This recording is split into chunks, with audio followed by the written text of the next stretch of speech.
All right, great. So welcome to the webinar, Steps to Having a Rockin' Relationship as Baby Comes Home. It's actually dinner time now in my household, so I've got the family all situated, and now I get to share some time with all of you. So I'm really happy that you're here. I do want to let you know that there is a chat box there on the left-hand side if you are online. So if you have any questions, there will be a Q&A at the end, so feel free to save your question for then, or if you're like me and you're like, oh, I'll totally forget what I wanted to ask you, go ahead and type it in at any time and I will answer it at the end today.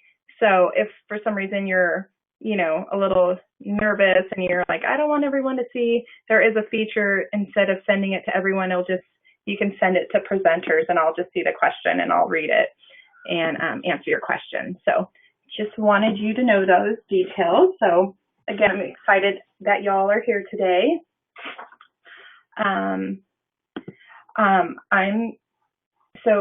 For those that don't know me, I'm Catherine O'Brien. I'm a licensed marriage and family therapist here in California, and I actually specialize in working with couples and new moms so that they can be happy with baby. I really love helping them with this transition to parenthood, and I know there's a lot of joy that comes with being a parent. But what I also know is that there's also many parents that are struggling to manage their relationships now that baby's here.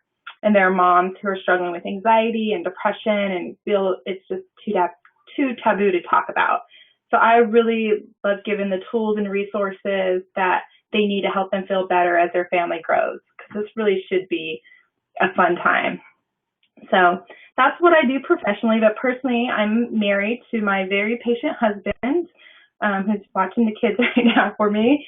And we have two beautiful children. I have a 5-year-old, so he would tell you he's 5.5, but not technically quite yet, and a 17-month-old daughter. And in case you're wondering, yes, they were actually the catalyst for me developing my passion to work with new parents. And the classes I do kind of stemmed from challenges that I saw with other parents, as well as challenges that my husband and I experienced ourselves. So I know what it's like feeling that there's just never enough time to do everything that there is to do.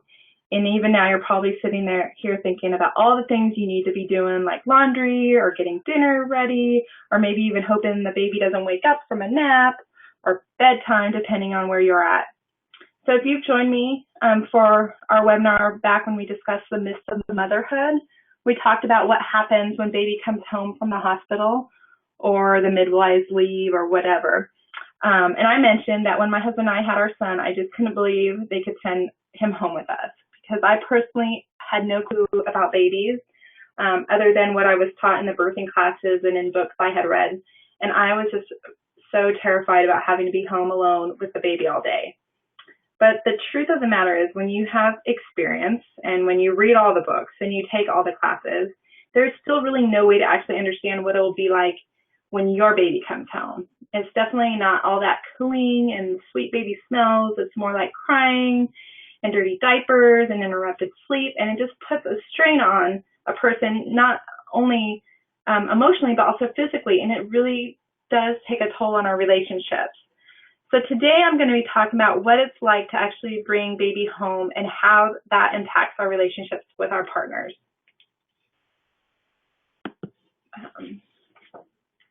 So in this webinar, we're going to talk about how you can find that joy and connection in the midst of all the crying and the dirty diapers. And we'll talk about 3 things that you can do to make a positive change in your relationship today. We'll also discuss ways you can eliminate that conflict between you and your partner before those little irritations become those draining arguments that you just want to avoid each other, because you know what I'm talking about, right? And I'm also going to share a powerful tool to help you better connect with your partner at the end. And at the end, I have a fun free offer for those of you that have attended this webinar. I know there's far too many new parents out there that are experiencing the unhappy with baby married club. And I really want to give you some tools to help you grow closer and more in love than even before you had your baby, because this really is possible. So we'll also have, like I said earlier, the last 20 minutes for Q&A, so definitely stick around till the end. You're going to walk away with at least one thing you can implement today. in your relationship to make some difference. Okay? So I talk to moms and dads every day and hear some of the same themes throughout my conversations. And I'm sure you felt some, or maybe even all of these. So if you have, feel free to type in, yeah, or definitely, or which one you do feel. But so here we go. So number one, you're exhausted and you're arguing with one another. There, everything is so new. Wouldn't you just don't know which end is up. The baby just poops, the baby eats and sleeps, and in no real order, no matter what the books say. You're irritated with each other over little things. You get snappy and feel disconnected, right? Or you're exhausted and isolated. You feel like crap and you don't have energy to leave the house. You've never had a baby, so you don't even know where to go. Or you worry if the baby cries and needs a diaper change while out and about, where are you going to go do that, right? And there's just too much stuff to bring. And you think, is it just better if I just stay home? Or number three, you're exhausted and overwhelmed. There's so much more to do around the house. There's more laundry. There's more dishes. There's cooking, diapers. There's more laundry. Who knew that something so small would need so much, right? Like when you travel now, you could used to take one bag and now it's like 2 or 3 bags and this tiny little thing. So anyway, I could go on that all day. All right. So then another one, you're exhausted and you're anxious. There's so many different parenting theories. You worry if you're not doing the right one. One says, let them cry it out. The other says, don't let them cry. You worry about what types of diapers to use, the cloth or disposables. One's easier on the environment, the other better on time management. Or should you be making your own food because there's so many preservatives and, is it organic and all these things to worry about? Or should you keep people away from the baby so they don't get the germs, or should you let them get close and expose them to germs early? And this is a true story, and people don't always believe me, but I had a client tell me once that they were told by someone that they should have their cat actually lick their baby's face to increase the baby's immunity. And I don't know if that's true or not, but it's just, there's just so many things where other people are like, no, keep the cats away, keep animals away, so there's just so many different theories and stuff like that. It's so stressful. So, and then then I have the moms that, want to do all the right things, and they think they want to wear their babies, but then they're like, I get so hot and sweaty and I don't want to do it. And I feel bad that I even think that I don't want to do it because I'm uncomfortable, which then kind of leads to number 5, the moms who are fearful of just not being good enough, right? You don't know what you're going to do, so you fear that your poor baby is doomed to have a terrible life. And all these other moms just seem to have it all together. So then, and maybe you feel all of these or some of these or none of these. But then there's always the feeling that distance from their partner. You fear that, there's something wrong with you because you don't feel like you even want to talk with your partner anymore. Everything's such a struggle. Or when you do talk, it's complaining about not having enough help, and it just ends up in a fight. Maybe you don't even sleep in the same bed anymore. And it just seems like your partner would rather be at work than at home with you and the baby. And these fears just end up impacting every moment of our day, and they lead to us feeling anxious, depressed, all at the same time. So you're definitely not alone in your feelings if you felt one or some or all of these things, because unfortunately, a lot of couples are unhappy in their relationship. And sadly, about 70% of couples that are unhappy in that first year after the baby is born. And it isn't that people all of a sudden realize that they've had a baby with a horrible person, right? Your partner isn't horrible now because you've had a baby. And but it's usually that we all just start doing what we grew up with at home and with our parents, even if we swore that would never happen. So if that's how you're feeling, I just want you to know you're so not alone. What this really is about is I do what I was taught and learned, and my husband, my partner, does what he was taught and learned, and we never really talk about what we're going to do together to raise a baby. And this just leads us to arguing more during that first year, less sex, and less time actually working to and enjoying our partner and our family. And I just want all of you on this call today to know that this is normal, right? So what do? Because you don't want this normal. One of the first steps is to actually acknowledge that these changes are normal. And even top researchers have noticed what works is small, positive changes. And I mean, we all know it's impossible to make big changes in 2 days and implement everything that I say on this call today. Well, you could probably do it. It could probably happen. But eventually, you know, our old patterns start coming back. Sorry about that. It's kind of like when you're losing weight. But they say, you know, don't do it all at once, you know, because then it just comes back faster. Make those small changes. Add one thing into your day, or, you know, 2 things into the week. Just try to make small changes and be consistent with them. So maybe you've already tried to find some answers. So what have you done so far to try to work on this? Have you been into your friends and they just tell you their own horror stories of doing things by themselves and kind of welcome you to that unhappy with children's club? So you think, really, it doesn't get better than this? You know, or maybe you talk to your mom and she reminds you how she didn't have any support from your father and did everything on her own because she raised you as a single parent. And you think, great, things are better than that. And now I feel guilty for being so frustrated. So, or you search through the internet trying to find the best thing, and it just makes you feel more overwhelmed by all the different things you read, and you don't even know which place to start. So, but it shouldn't have to be like this, and it really doesn't have to be like this. So what if I told you that instead of kind of feeling that lack of support, you could start feeling like part of the same unstoppable team? And instead of feeling drained, exhausted, and like you're giving everything to the point of completely giving out, you both could take time for yourselves for enjoyable self-care, because that's so important too in this relationship. And instead of feeling overwhelmed with running a household and feeling resentful about who's carrying the majority of the load, right? We all do kind of, you know, keep a tally, even if we don't want to admit it, about you get clear on a family routine that works best for you. And what if instead of feeling that mommy guilt and comparing yourself to all the other moms and feeling inadequate, because I know you do it, how about learning how to hush that negative voice in your head? Wouldn't that be nice? And instead of feeling insecure about your new post-baby body and not having a healthy sex life, how about learning how to make your intimate relationship a priority?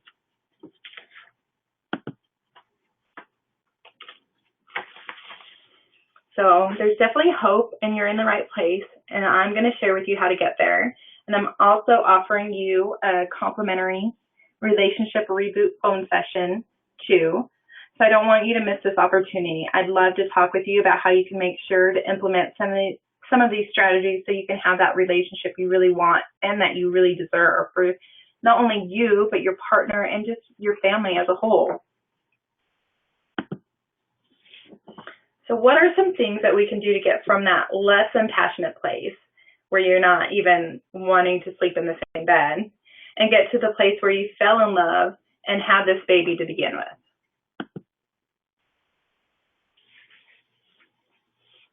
So in order to have a relationship with someone, you obviously need some sort of communication. So that's our number one. You need to communicate and feel supported.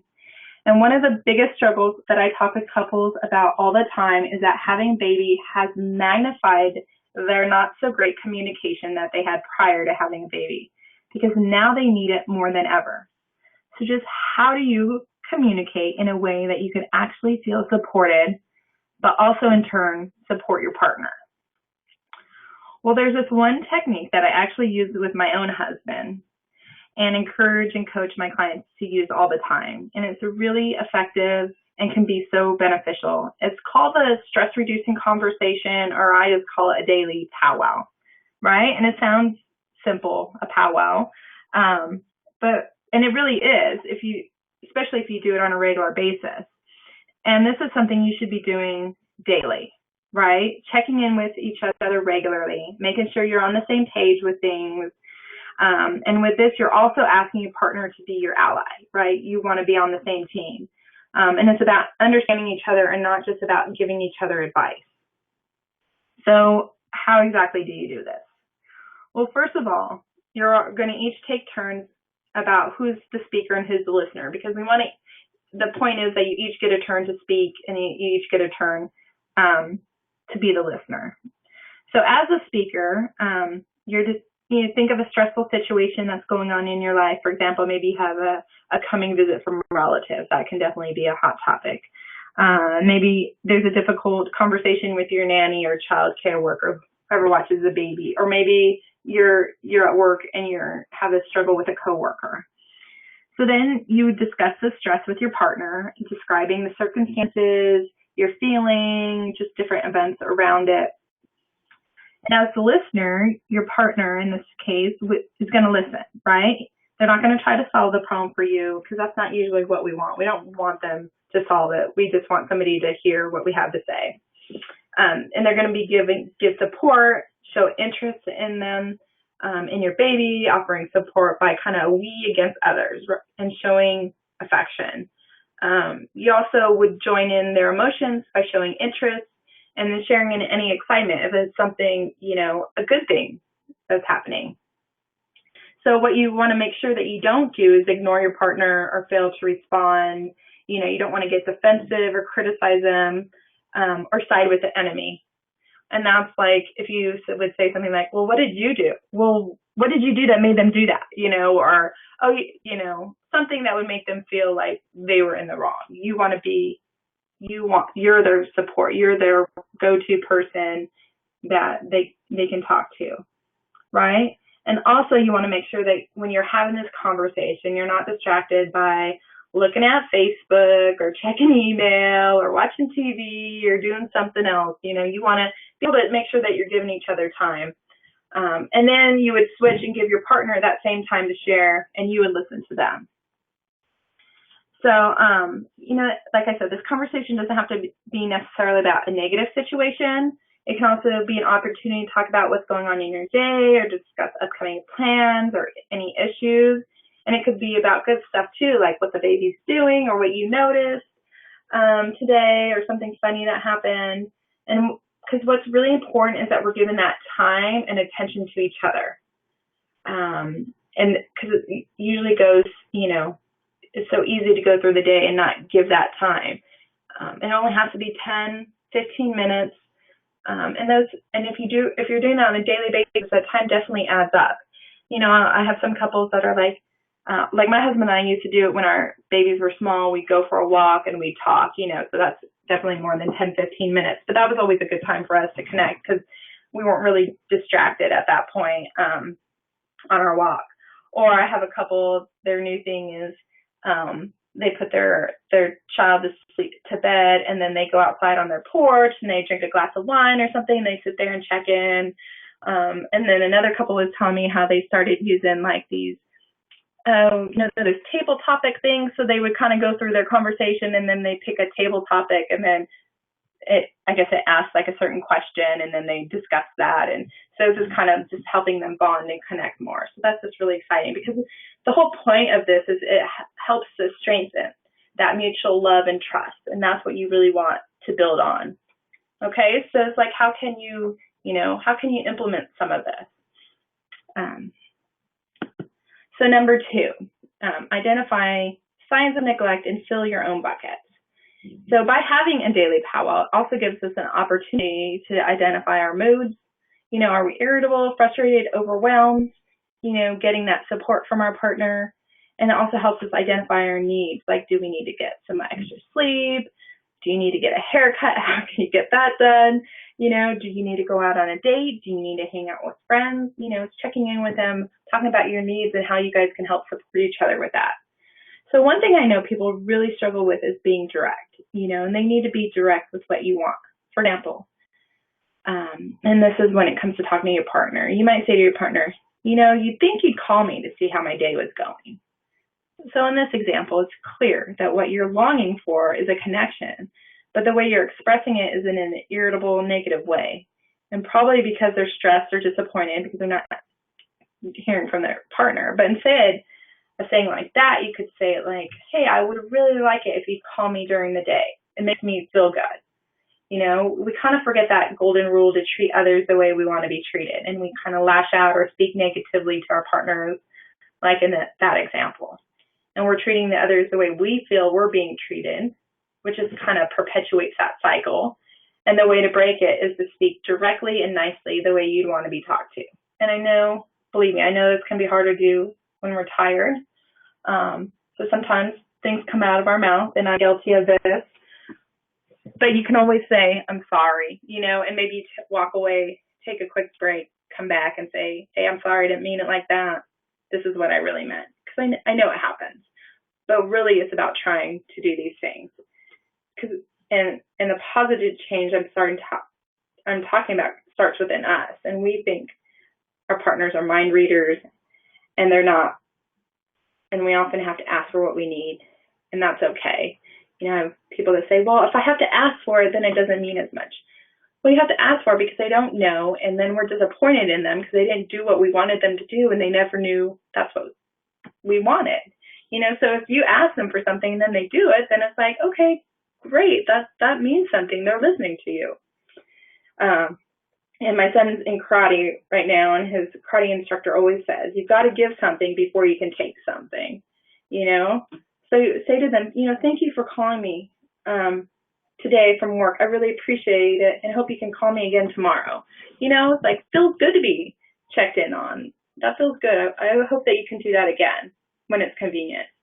So if you change how you interact with them, they will change how they interact with you. All right, number 3, identify your moods and take steps to move through them. So this next one I know can be really hard for people to do, especially moms. But it's so, so important that you take that time for yourself. This will help you identify that place that you're in and your mood, and then you can start to take steps to feel better, right? So the obvious things you can do for yourself are not always the easiest, especially when your child is younger. Well, I say that, but the older my kids get, doesn't necessarily get easier, it just gets different. But you want to make sure that you're getting a break to sleep, that you're showering, that you're eating.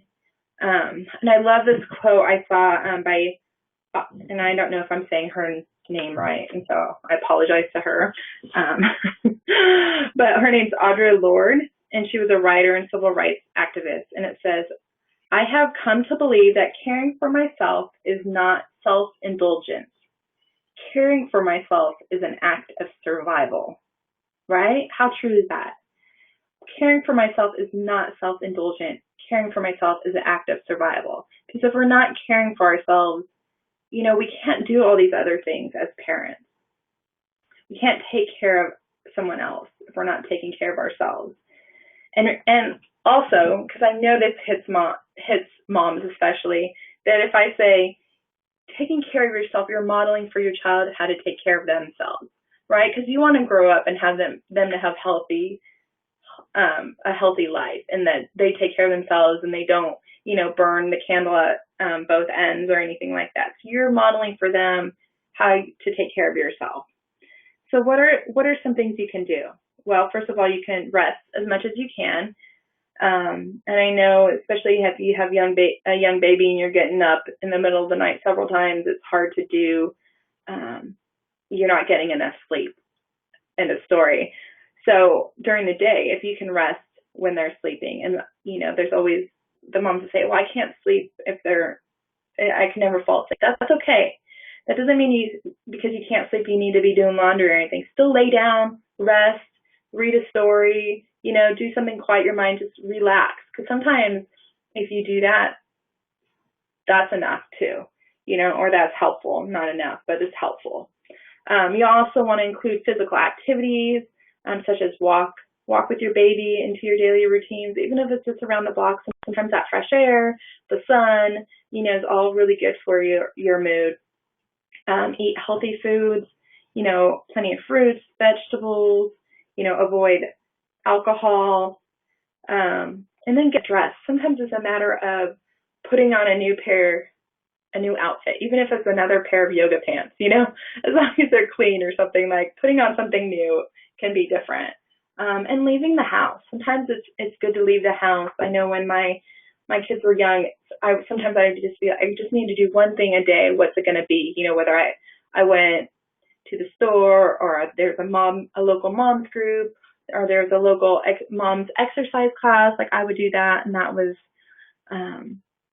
nice, because it was like, I always called it like baby friendly, where nobody expected me not to have a crying baby or something. So especially with my son, if he was crying or something, it's like, okay, people expect that because there's other babies there and stuff. So it was like good just to get out of the house and go somewhere and get support.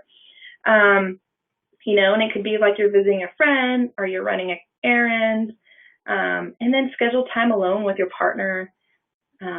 That's so huge. I'll talk a little bit more about that later too, but I think that just pays dividends in the end, because we get so irritated with our partner, especially when we're not having that time, we're tired, we're not connecting with them. And sometimes it's a matter of having some extra time with just them one-on-one. And you're like, oh yeah, this is kind of why I like this person, and then all those little things tend not to be as bothersome. And really another thing that's so important is just avoid isolation. Talk to your partner, talk to family, talk to friends about how you're feeling. If you are having a difficult time, ask other moms about their experiences, mothers that share, realistic perspectives. Maybe attend a local support group for new moms, or dads. I know dads sometimes when they're home with the baby too, it's harder to find dads things. Here in Sacramento, our local libraries have a lot of like baby lap sit reading story times. And that's always a good place. I always would see like a mix of moms and dads there. In parks, the older the kids get, sometimes there's play things at the park. So check on meetup.com. Hopefully in your area there's some different groups there, or if they don't, like maybe start one. And again, this is just another reason that having that daily powwow is so important, so that you and your partner can talk about what each of your needs are. Where are you falling short? Physically, emotionally, what is it? What is it that you need? All right. So then number 4 is a big one. It's getting clear on your family routine. So prior to baby, I know how easy things used to be. Well, at least now in retrospect. At the time, maybe I didn't think they were, but now I'm like, oh my gosh, things are so easy.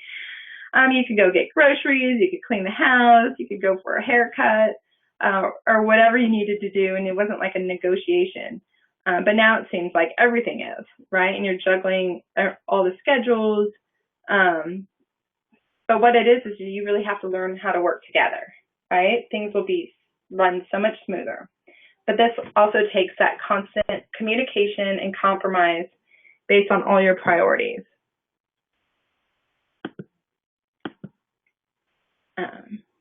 For instance, my husband and I pretty much have our roles in the household. Now, things are always coming up and changing. Like my son, he just started kindergarten this week. And so we're going through this major adjustment to our roles. But what it usually is I make dinner and my husband does the dishes. But he also has always done baths before bed too. And since my daughter was born, there's definitely a lot more to do. And as much as I would really love for him to still do the dishes and the bathing, I know that if I want to spend any time with him in the evening, I'd probably help with those things, right? My little voice in my head is saying, no, but you really don't want to help. But anyways, not because I don't want to spend time with him, but because, I'm tired at the end of the day. But now, frankly, I'm not really a fan of doing dishes, and we don't have a dishwasher, so you can imagine how fun that is at times. And there are certain things I consider, though, when I decide I don't want to do this. One is, it's really important to me that our children get good quality time with their dad. And since he works all day and I work part-time, this is a good time for him to spend with them. And 2, it's really also important for me to get that quality time with him.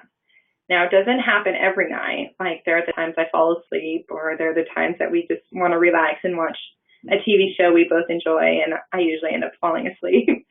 Or they're the things that we have to do to make sure to get done around the house for, the next day or for work or whatever. But I determined that the pain it is for me to do the dishes doesn't outweigh the importance of the things I just mentioned. Plus, he sees it as me supporting him, right? I'm turning towards him and helping him out, just like the fact that he's helped me go over what I wanted to talk about for this webinar. And I see that as him helping me, and he's definitely earned major points for that. So he would be happy, I'm sure, if he were listening to me talk right now. So then there's number 5. Let's not compare ourselves to others. This is a big one. And again, I'm guilty of this one myself. So do you have those friends on Facebook or Pinterest that seem to have it all together? So let me reassure you that they are not perfect, right? And I've told this following story I'm going to tell you right now before, and every time I do, I have someone that tells me a similar story. And it actually makes me sad that we do this to ourselves, but here it goes. So back when my son was a baby, I would attend this mom's group, and there was a group of moms, and we all had babies around the same age. And one of the moms now, she seems to post all these like wonderful glamour shots, and the trips to the beach and Disneyland and you name it. I'm sure she's been there sometime this year. And we recently had a visit, the group of us, even though our boys are older, and someone even commented about how it seems like she always is doing all these great things, and where does she have the time? And her response actually was to my surprise, and was surprised the other moms too, because she got this really sad look in her eye and shared with us that she was struggling so much in her marriage, and her hope was that if she believed it enough, if she posted enough great pictures, that things would get better. And she'd post these pictures somehow trying to convince herself that actually everything was good as it looks. And so it just made me so sad that how much pain she was having, yet to the outside world, it looked like everything was so wonderful. And so the other interesting part in this conversation with these moms was that I remembered when we would meet and our babies were little, and they all, it always seemed like all the other moms had it together, and I always felt like I was like scrambling to get there, or, I'd forget something. I was always would like have everything packed in my diaper bag, and I always, leave it to me to like actually forget the diapers in there, or as sure as my son would have some big blowout, I didn't have clothes to change them into. Like that was, felt like every time something like that happened, I was missing a thing, and so, we were reminiscing about our boys being babies, and, they were saying like, oh, I don't remember that happening. And someone would tell a story like, I don't know. And then they're like, oh, I was so tired, and I felt alone. I didn't know what I was doing. And I was just so surprised to hear all those things, because it never seemed like that. In my eyes, it always seemed like, oh, they'd come and go and they had these babies, and, they had what they needed. And the funny, the thing is that none of us talked about that back then. It's just like totally surprised me. We never talked about what those challenges were. It's like we were all trying to look like we had it together. I never mentioned my challenges either. And it was such a relief to actually start being real and admitting that this motherhood thing is hard, right? And this first time I actually felt connected to these women that I had known for, over 5 years. Not only as moms, but friends, and a real mom with real relationship challenges, mom challenges, overall life challenges. And so remembering that everything is not what it seems is the point of this, right? And each parent has their own strengths, and it's okay if you don't have the same ones as the parent next to you, right? Because truth is you are perfect for your child, right? You're both learning. Your child's learning, you're learning, and you're perfect for them. So number 6 is finding ways to meet each other's needs of feeling loved. Again, I'm going to say this, I keep saying this, it's so important, because it is. It's so important to feel that you're connected with your partner, especially when you're embarking on such a huge adventure as having a baby. There's so many ups and downs, and they're the ones you depend on to help you get through this. Did you know that research actually suggests that identifying support needs and expectations of new moms is important for mom's recovery after childbirth? Because there's some things that could be done differently to help you be connected and actually feel connected with your partner. So having a satisfied relationship is about connecting with your partner and choosing to turn towards instead of turning away. So I mentioned that before about turning towards them. And that actually just boils down to the fact that you have to make an effort, even when you don't feel like it. And even when you're tired and you got to reach out to your partner. Like, even when I don't want to do the dishes, I somehow try to do it, right? So I'm not talking about you need to have some big gourmet dinner waiting for them when they arrive home, but just simple things. Give them a hug when they come home, or maybe acknowledging them when they come home. Maybe you're busy with the baby or something and asking how their day was. And, just stopping and saying, hey, I see you. I notice you, It's so funny. Back in 1955, I don't know if you guys have seen this on the internet at all, but in Housekeeping Monthly, in fact, it was dated May 13, 1955, what was the Good Wife's Guide? And there are some really funny things in there. Funny meaning I just can't even imagine that women believed that they needed to do these things. But men were seen as, the head of the household, and they took care of everything. And so one of the things on here is prepare yourself. Take 15 minutes to rest so you'll be refreshed when he arrives. Touch up your makeup, put a ribbon in your hair, and be fresh looking. He has just been with a lot of work-weary people. And I think to myself, my poor husband, I'm lucky if I put makeup on. The only times I do is if I'm going to work, So it's I come home or he comes home and my hair's in a ponytail and, I'm in sweats or whatever, shorts, and the kids are running around, and it's I'm thank goodness you're here. Help me out, So there's definitely none of that for him. But a couple other ones are just funny because there's one here. It's arrange his pillow and offer to take off his shoes. Speak in a low, soothing, and pleasant voice. Yeah, so that's not happening. But there are some ones, as I was reading this again, I was thinking, oh, well, these are good things to do for each other. Another one is greet him with a warm smile, show sincerity in your desire to please him. Well, I think definitely greeting with a warm smile is good, and see what can I do to support you? But in turn having, what can he do to support you as well? So it's a give and take, I guess. And in a lot of these, I guess the funny thing is it doesn't seem that way. But anyways, moving on, is this another way is to make that effort. So for example, put your arms around, if they put their arms around you and give you a compliment, wait a while and then do something similar, so kind of mirroring what they do. Because this is what we call, speaking their love language. We all give and receive love in different ways. And when you learn how your partner best receives love, you can give them love in that way too. And it will result in, an improvement in your relationship. So you want to do, notice what did they like, or what did they do for you, tends to be things that they like done for them. All right. So moving on. So can you see how implementing, some of these tools, like turning towards your partner, reaching out, asking for what you need, what they need, and working together and compromising can really help you cope with challenges that come up and see that you're not alone and feel that support and help you deal with stress.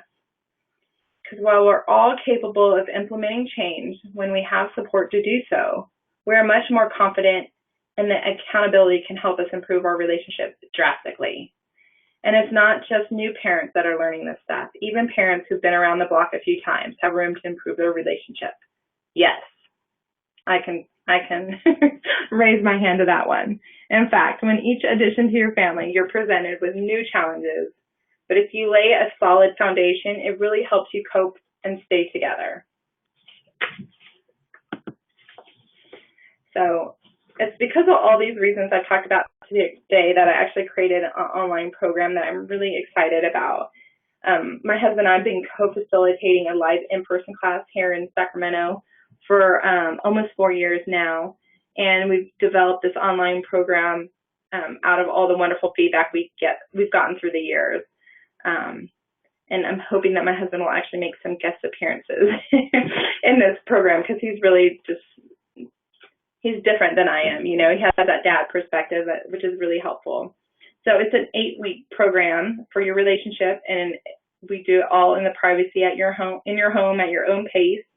And during those 8 weeks, I'll cover that transition from each partner's perspective, because we all have those different worries and things that keep us up at night. And this is to help us identify them, let our partners know where we're coming from, to start opening up the lines of communication. And then we also talk about effective communication with our partner, family members, child care workers. We go more in depth about how you can speak to what, so that you can be heard. And then there's the keys to maintaining your own mental health, or your mental wellness, as I like to call it. You know, those self-care tips for self-care and stress reduction, because that's so key, you know, to having a happy relationship, a happy family, a happy you. And then education on why that self-care is so important, and how it helps us be better moms, be better dads, partners, and just a person in general. And then we also go over, you know, that household management, that prioritizing that we talked about, you know, managing those never-ending tasks that is parenthood, and how do you get all the added tasks done, and how do you prioritize them, and how do you compromise. And then, of course, the big one is that sex and intimacy, and identifying the things that change, and how to get that rockin' back in your relationship, right?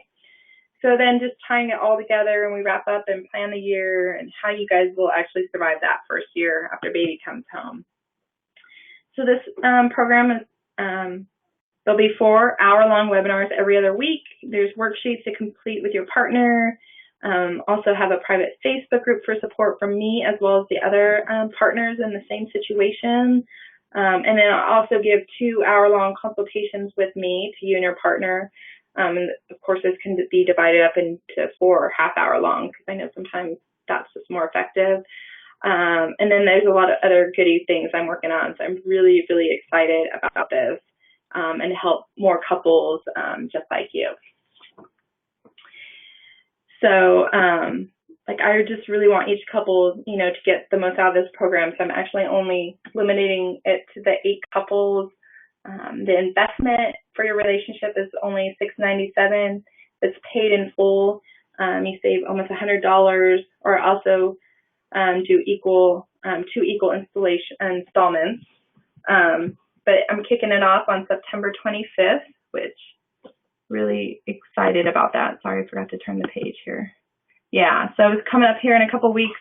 Like I said, it kicks off on September 25th, and it is limited. So anyway, so the couples I've worked with have said that this has really helped them, you know, open their minds up to those new ways of looking at the relationship, and they felt that it was down to earth with practical, relevant information and tools to help them. Again, it's 8 weeks of, you know, working on your relationship and strengthening it for the future. So if you're interested and committed to improving your relationship, you know, keeping it healthy, feeling connected and in love with your partner, again, I'm offering, you know, free initial 30-minute relationship reboot sessions. And in that session, you'll definitely come away with it, even if you decide, you know, that program's not for you. It's not a mandatory thing. I just really want to help, you know, people. So in that session, we build an awesome vision for your relationship that includes who you are as parents, but also leaves room for you to be the people that each of you fell in love with in the first place. So the plan is about finding something that works for you and your partner.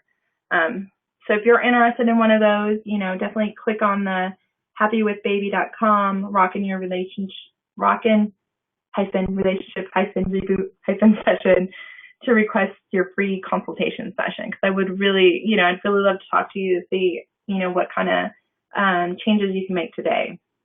Because at the end of the day, I know if you build a solid relationship with your partner, you're teaching your children how to have solid relationships, right? From communication, tackling stress, relying on each other, expressing that love towards each other, all of it is a life lesson for your children and their future. And your relationship matters to not only to you and your partner, but also to your children. And this is really important stuff. So that's why I'm doing this, because I know how hard it is when baby comes home.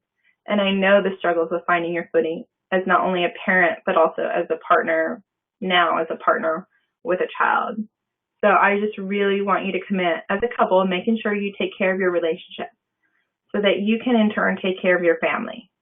Because like I said earlier, over 70% of couples report marital dissatisfaction that first year after baby comes home.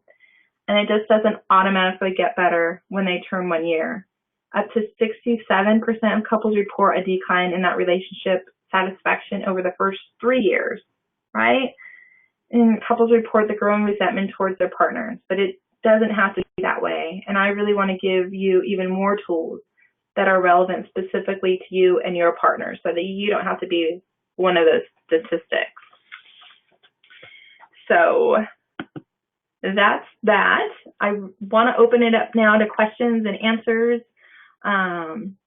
Like I said before, just type your questions in the box there on the left-hand side, and you can send them directly to me if you want, and I'll answer them here. I know there's some people on the phone too. Let me see if I can figure out how to change the sound. So if someone wants to ask a question on the phone. Hold on. Technical savvy is not my strong suit here.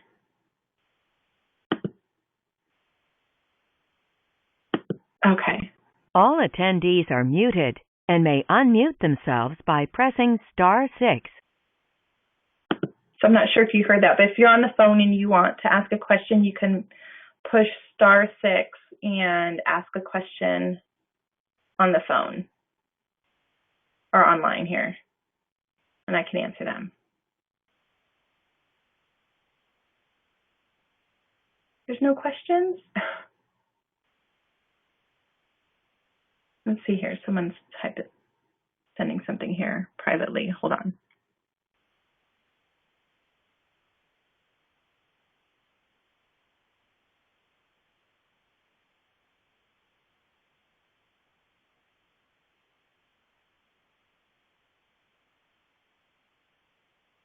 Okay, it says, what do you do when you can't get your partner to help you out? Okay, so I'm not sure what you mean by help you out. Do you mean like with the baby, just helping in general? You feel like everything is is on your plate and you don't feel supported? Well, first thing, I know how frustrating that could be, really overwhelming as well. I think it's always important to kind of, check in with them, find out what's going on. Because sometimes, like, we're stressed and we're having a hard time, and maybe our partner's having a hard time too. Especially, dads tend to work more when the baby comes home because it's like almost they see that as their job. So they might be spending more time at work. That might be more stressful for them. So I think it's really important, to check in with them, find out how things are going for them, and then let them know how things are going for you. Like, what are some things that you can, that you're feeling overwhelmed in these ways, and start having those, stress reducing conversations, those daily powwows, and talking about what it is that you can each do to support each other. And starting simple, like what would really be helpful to you, and be able to, talk about those things. I'm hoping that's answering your question for you, but that would be a start. Any other questions? No, you guys are a quiet group today. Well, okay. Just want to say it was so great. I love sharing information.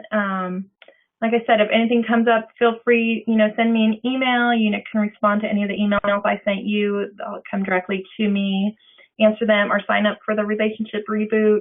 And I would love to talk to you. So hope you all have a great evening and have a great Friday tomorrow and a great weekend. And I'll look forward to hearing from you soon. All right. Take care. Bye.